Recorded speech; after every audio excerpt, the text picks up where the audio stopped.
والمرسلین اما بعد فاعوذ باللہ من الشیطان الرجیم بسم اللہ الرحمن الرحیم۔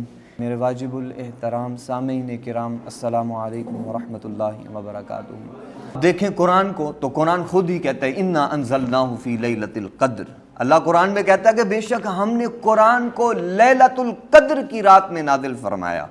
اب اللہ کی ذات خود قرآن کے بارے میں قرآن میں ہی بیان فرما رہا ہے، اور حضرت ابو قتادہ رضی اللہ تعالیٰ عنہ کہتے ہیں میں نے حضور سے عرض کی، کہا کہ حضور ہر پیر کے دن آپ روزہ بھی رکھتے ہیں؟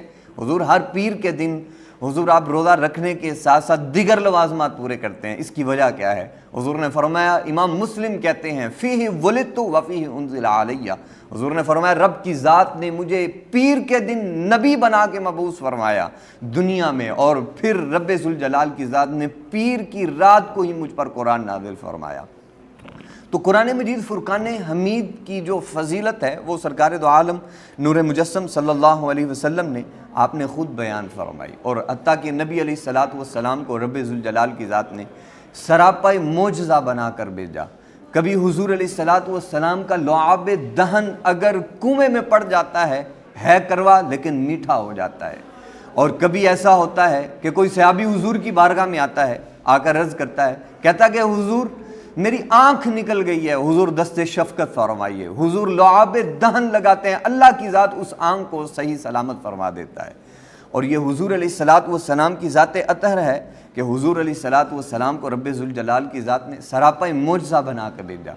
تو کیا ہی کسی نے خوب کہا، سر سے لے کے پاؤں تک تنویر ہی تنویر ہے، گفتگو سرکار کی قرآن کی تفسیر ہے، سوچتی تو ہوگی دنیا مصطفیٰ کو دیکھ کر، وہ مصور کیسا ہوگا جس کی یہ تصویر ہے۔ تو اللہ تعالیٰ کی ذات نے حضور کو اتنا خوبصورت پیدا فرمایا۔ اور حضرت پیر وارث شاہ فرماتے ہیں، ڈٹھے ورق قرآن دے پھول سارے، تیری شان جیا کوئی اور نہیں ڈٹھا، تیری شان دا جڑا کرے مقابلہ، انہوں عاشقاں اصلی چور ڈٹھا، کوئی نور آکھے کوئی بشر آکھے، دنے راتی یہی شور ڈٹھا، اللہ والیاں گل ہی مکا دیتی، تساں اور ڈٹھا اساں اور ڈٹھا۔ تو بات تو دیکھنے کی ہے، حضور علیہ الصلوۃ والسلام کو اللہ کی ذات نے اتنا خوبصورت بنا کے بھیجا، اور پھر حضور علیہ الصلوۃ والسلام پہ اللہ کی ذات نے جس قرآن کو نازل فرمایا، اللہ تعالیٰ کی ذات نے اس قرآن کے بارے میں ارشاد فرمایا انا انزلناہ فی لیلۃ القدر۔ اللہ کی ذات نے فرمایا کہ بے شک ہم نے قرآن کو لیلۃ القدر کی رات میں نازل فرمایا۔ اب حضور علیہ الصلوۃ والسلام جب قرآن مجید فرقان حمید کو لوگوں پر بیان کیا کرتے، اب کفار کو دین کی طرف راغب کرتے، اب وہ پیچھے چلے جاتے۔ اب حضور جان رحمت علیہ الصلوۃ والسلام کی بارگاہ میں جب وہ ہر مرتبہ انکار کرتے تو کہتے ان ھذا الا اساطیر الاولین، یہ قرآن تو پہلے لوگوں کی، اگلے لوگوں کی کہانیاں ہیں۔ تو جب یہ کہا تو اللہ تعالیٰ کی ذات نے قرآن مجید فرقان حمید میں اس کا جواب ارشاد فرمایا۔ رب ذوالجلال کی ذات نے قرآن میں فرمایا سورہ ہود میں قل فأتوا بعشر سور مثلہ مفتریات وادعوا من استطعتم من دون اللہ ان کنتم صادقین۔ اللہ نے قرآن میں ارشاد فرمایا، کہا کہ اے حبیب یہ کہتے ہیں کہ یہ قرآن میرے حبیب نے خود گھڑا ہے، یہ پہلے لوگوں کی کہانیاں ہیں۔ اے حبیب ان سے فرما دیجئے اگر تم سچے ہو تو لاؤ اس قرآن کی 10 صورتوں کی مثل، کوئی 10 صورتیں لے آؤ۔ لیکن وہ اس 10 صورتوں کی مثل قرآن لانے سے بھی قاصر رہے۔ جب دیکھا کہ قرآن کفار اس چیلنج کو قبول نہیں کر پائے، پھر کیا ہوا؟ اللہ کے حبیب علیہ الصلوۃ والسلام نے پھر اللہ کی وحی کو بیان فرمایا، کہا کہ میرا رب کہتا ہے ام یقولون افترا قل فأتوا بسورۃ من مثلی۔ اللہ نے کہا ہے حبیب یہ جھوٹ بولتے ہیں، ان کو کہو نہ لاؤ پھر قرآن کی ایک سورت کی مثل، ایک سورت ہی لے آؤ اگر تم سچے ہو۔ لیکن وہ قرآن کی ایک سورت بھی نہ لا سکے، قرآن کے مقابلے میں کچھ بھی نہ لا سکے۔ اب وہ دور کون سا تھا؟ فصحائے عرب کا دور تھا، اور تمام کے تمام لوگ ایسے تھے کہ جو اپنے آپ کو علم کلام میں سب سے اعلیٰ و افضل جانتے تھے، اور کہتے تھے جو ان کو زبان عطا ہوئی یا کسی کو عطا ہوئی نہیں۔ لیکن جب اللہ کے حبیب علیہ الصلوۃ والسلام نے اللہ کے ان تمام ارشادات کو اور فرامین کو اور چیلنجز کو پیش کیا، وہ تمام کے تمام ان چیلنجز کو قبول کرنے سے قاصر رہے۔ شعراء حیرت زدہ رہ گئے، ان کی زبانیں دب گئیں، ان پر ایسے ایک لرزہ براندام طاری ہوا کہ ان میں بولنے کی سکت نہ رہی۔ پھر رب کی ذات نے قرآن میں ارشاد فرمایا وَإِن كُنتُمْ فِي رَيْبٍ مِّمَّا نَزَّلْنَا عَلَىٰ عَبْدِنَا فَأْتُوا بِسُورَةٍ مِّن مِّثْلِهِ۔ اللہ کی ذات نے قرآن میں ارشاد فرمایا، کہا کہ اگر تمہیں شک ہے کہ جو میں نے اپنے محبوب بندے پر نازل قرآن کیا ہے تو لاؤ نا اس جیسی ایک صورت ہی لے آؤ۔ وَدُوا مَنِ اسْتَطَعْتُم مِّن دُونِ اللَّهِ إِن كُنتُمْ صَادِقِينَ، بلاؤ ان کو بھی جن کو تم پکارتے ہو اگر تم سچے ہو۔ جب یہ بھی دعویٰ کیا گیا قرآن کی طرف سے، پھر وہ خاموش ہو گئے۔ پھر رب ذوالجلال کی ذات نے کہا کہ اے حبیب، یہ جتنے بھی فصحائے عرب ہیں، یہ جتنے بھی عرب کے لوگ ہیں، ان کو میرا پیغام دے دو۔ قُل لَئِنِ اجْتَمَعَتِ الْإِنسُ وَالْجِنُّ عَلَىٰ أَن يَأْتُوا بِمِثْلِ هَٰذَا الْقُرْآنِ۔ پھر اللہ کی ذات نے فرمایا کہ تم سمجھتے ہو جنات کو اللہ نے بڑی طاقت عطا کی ہے، حضرت انسان کو بڑی طاقت عطا کی ہے، اگر یہ دونوں میں مل جائیں اور پھر قرآن کی مثل ایک کتاب کو لے کر آنا چاہیں، اے حبیب ان سے کہہ دیجئے اگرچہ یہ ایک دوسرے کے مددگار بھی ہو جائے لیکن پھر بھی قرآن جیسی کتاب نہیں لا سکتے۔ تو آج دیکھ لیں 1450 سال بیت گئے ہیں، اتنا لمبا عرصہ گزر چکا ہے۔ آج آپ دیکھ لیں ایک تھیوری ہوتی ہے، اس کے مقابلے میں دوسری تھیوری آ جاتی ہے، وہ کہتے ہیں پہلی ناقابل قبول ہے، دوسری قبول ہے۔ پھر وقت کے ساتھ ساتھ گزرتا ہے، پھر دوسری تھیوری آ جاتی ہے، تیسری تھیوری آ جاتی ہے، لیکن بندے کے تخیلات بدلتے رہتے ہیں۔ لیکن اللہ کی ذات نے قرآن مجید فرقان حمید کو جب نازل فرمایا، 1450 سال برس بیت گئے، لیکن آج بھی اس کے قرآن کا اعجاز ویسے کا ویسا ہی ہے جیسا 1450 سال پہلے تھا۔ اللہ کی ذات نے انسان کی تخلیق کے بارے میں فرمایا، انسان کو خبر بھی نہیں تھی کہ انسان پیدا کیسے ہوتا ہے۔ فرمایا اقرأ بسم ربک الذی خلق خلق الانسان من علق اقرأ وربک الاکرم۔ اللہ تعالیٰ کی ذات نے انسان کی تخلیق کے بارے میں بتا دیا، اے انسان تو کہاں پہ بھاگتا پھرتا ہے، تجھے خبر ہی نہیں، اللہ نے تجھے جمے ہوئے خون سے پیدا کیا ہے۔ انسان اس چیز کو جاننے سے قاصر تھا کہ انسان کی پیدائش کیسے ہوتی ہے۔ هو الذی یصورکم فی الارحام کیف یشاء، رب تو قرآن میں کہتا ہے اے انسان وہی رب ہے جس نے ماں کے رحم کے اندر تیری تصویر کو بنایا، تجھے ایک خوبصورت شکل عطا فرمائی۔ اگر آج ہم دیکھ لیں تو اپنی ذات کی طرف ہی اللہ نے ہمیں 2 کان عطا فرمائے ہیں، ایک ناک عطا فرمائی ہے، ہاتھ عطا فرمائے ہیں۔ اگر ہمارے کانوں کی جگہ ہمارا ناک لگا ہوتا کتنا عجیب سا لگتا، لیکن اللہ کی ذات نے فرمایا لَقَدْ خَلَقْنَا الْإِنسَانَ فِي أَحْسَنِ تَقْوِيمٍ، اے انسان تو کسی ایسی خمار میں تکبر میں نہ رہ، میں نے تو تجھے اپنا ایسے شاہکار عظیم بنایا ہے، تیرے جیسا میں نے کسی کو بنایا ہی نہیں ہے۔ تو جب ایک ادنا سے انسان کی شان کا یہ عالم ہے تو اس محبوب کی شان کا عالم کیا ہوگا جس کے صدقے سے رب نے اس پوری کائنات کو بنایا۔ تو میرے اعلیٰ حضرت کہتے ہیں سب سے اعلیٰ ہو اعلیٰ ہمارا نبی، سب سے بالا ہو اعلیٰ ہمارا نبی، کون دیتا ہے دینے کو منہ چاہیے، دینے والا ہے سچا ہمارا نبی، خلق سے اولیاء، اولیاء سے رسول، اور رسولوں سے اعلیٰ ہمارا نبی۔ تو یہ قرآن ہے جس کے اندر اللہ کی ذات نے ہر چیز کو بیان کر دیا، لیکن انسان کو کچھ لمحات میں فرصت میسر نہیں کہ وہ اللہ کی لاریب کتاب کو پڑھ لے۔ آج دیکھ لیں جتنے بھی بڑے بڑے پادری ہیں، جتنے بھی بڑے بڑے پوپ ہیں، وہ تمام کے تمام قرآن کو پڑھتے ہوئے دین اسلام کی طرف راغب ہو جاتے ہیں۔ اللہ نے قرآن میں فرمایا اللہ قرآن میں فرماتا ہے یضل بھی کثیرا ویہدی بھی کثیرا، یہ تو قرآن کتاب ہی ایسی ہے جس سے اکثر ایسے پڑھ کے کئی گمراہ ہو جاتے ہیں، کئی ہدایت پا جاتے ہیں۔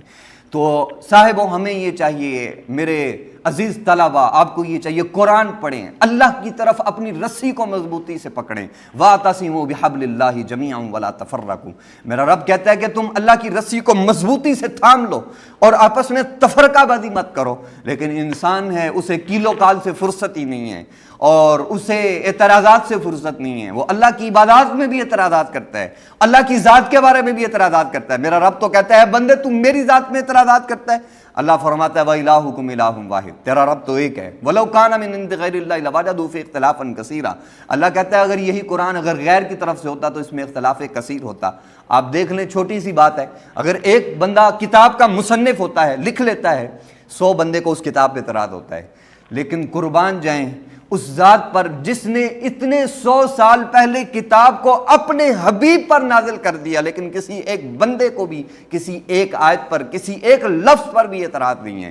تو یہ قرآن ایسی لاریب کتاب ہے جو اللہ تعالیٰ کی ذات نے اپنے حبیب علیہ الصلاۃ والسلام کی ذات اطہر پر نازل فرمایا۔ اب ہوا یوں کہ جو فصحائے عرب تھے، جو عرب کا معاشرہ تھا، یا اسے اپنی فصاحت و بلاغت پہ بڑا ناز تھا، اب تمام کے تمام بڑے لوگ حیران ہو گئے۔ اب کیا کریں؟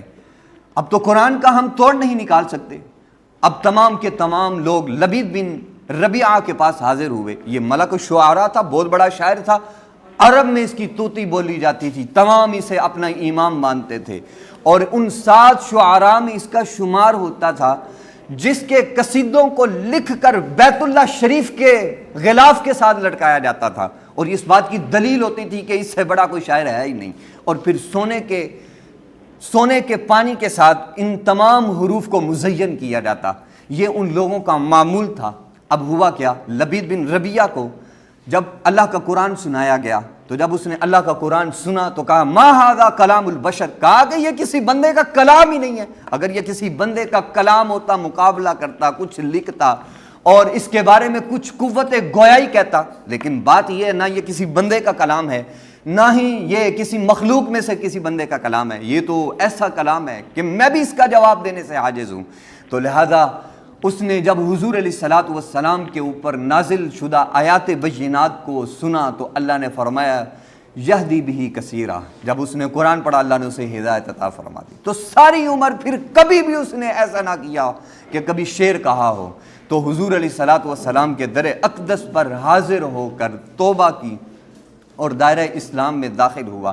یہ قرآن کا اعجاز ہے۔ اللہ حضرت عظیم البرکت فرماتے ہیں تیرے آگے یوں ہیں دبے لچے فصحائے عرب کے بڑے بڑے، تیرے آگے یوں ہیں دبے لچے فصحائے عرب کے بڑے بڑے، کوئی جان منہ میں زبان نہیں بلکہ جس میں جان نہیں، میں نثار تیرے کلام پر ملی یوں تو کس کو زبان نہیں، وہ سخن ہے جس میں سخن نہ ہو، وہ بیان ہے جس کا بیان نہیں۔ تو اللہ تعالیٰ کی ذات نے ہر چیز کو قرآن مجید فرقان حمید میں احسن انداز کے ساتھ بیان فرما دیا، اور اللہ نے قرآن میں فرمایا وَنَزَّلْنَا عَلَيْكَ الْقُرْآنَ تِبْيَانًا لِكُلِّ شَيْءٍ۔ آج انسان کہتا ہے کہ پتہ نہیں قرآن میں ہر چیز کو بیان کیا کہ نہیں کیا۔ اللہ نے سورہ نحل میں اس کا واضح بیان فرمایا، کہا کہ حبیب ہم نے جو آپ پر قرآن کو نازل کیا اس میں ہر چیز کو بیان کر دیا۔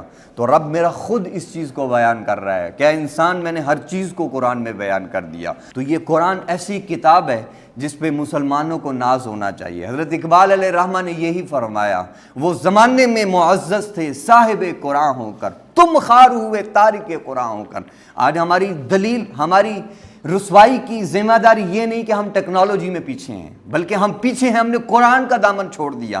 اغیار نے قرآن کے دامن کو تھاما اور اس پر ریسرچ کی، وہ آگے نکل گئے۔ انہوں نے ثریا ستاروں پہ کمندیں ڈالی، انہوں نے چاند پر کمندیں ڈالی، لیکن ہم نے خالی فقط اس کو الماری کی زینت بنایا، اور اللہ کی ذات نے ہمارے لیے ذلت و رسوائی ہمارا مقدر بنا دی۔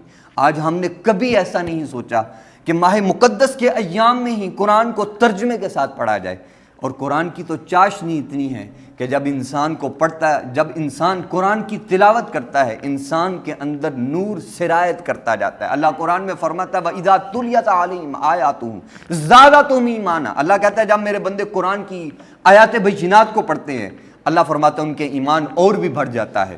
تو ہمارا ایمان، ہمارا ایقان، ہمارا اعتقاد کمزور ہی اسی وجہ سے ہے کہ ہم نے قرآن کے دامن کو چھوڑ دیا، حضور کے فرامین کو چھوڑ دیا۔ اصل میں یہ قرآن حضور علیہ الصلاۃ والسلام کی زندگی کا عملی نمونہ ہے۔ اللہ نے قرآن میں فرمایا لَقَدْ كَانَ لَكُمْ فِي رَسُولِ اللَّهِ أُسْوَةٌ حَسَنَةٌ، اللہ قرآن میں کہتا ہے کہ قرآن اے حبیب یہ آپ کی زندگی کا عملی نمونہ ہے۔ اور اللہ تبارک و تعالیٰ کی ذات نے قرآن مجید فرقان حمید میں ان تمام چیزوں کو بیان فرمایا، اور قربان جائیں حضور علیہ الصلاۃ والسلام کی ہمت پر، آپ کی شان پر، کہ اللہ کی ذات نے قرآن میں اپنے حبیب کی تعریف کرتے ہوئے فرمایا عَلَىٰ قَلْبِكَ لِتَكُونَ مِنَ الْمُنذَرِينَ، اے حبیب ہم نے آپ کے قلب اطہر پر قرآن کو نازل فرمایا تاکہ آپ لوگوں کو ڈرائیں۔ پھر بھی اگر کوئی کہے نبی ہمارے جیسے ہیں تو کتنی عجیب بات ہے۔ تو کیا ہی خوبصورت بات کسی نے کہی، محبوبات جڑا نکتہ چینی کرن تو بات نہیں آمدہ، اصل منافق جانی اسنوں او جھوٹے پیار جتاؤندا.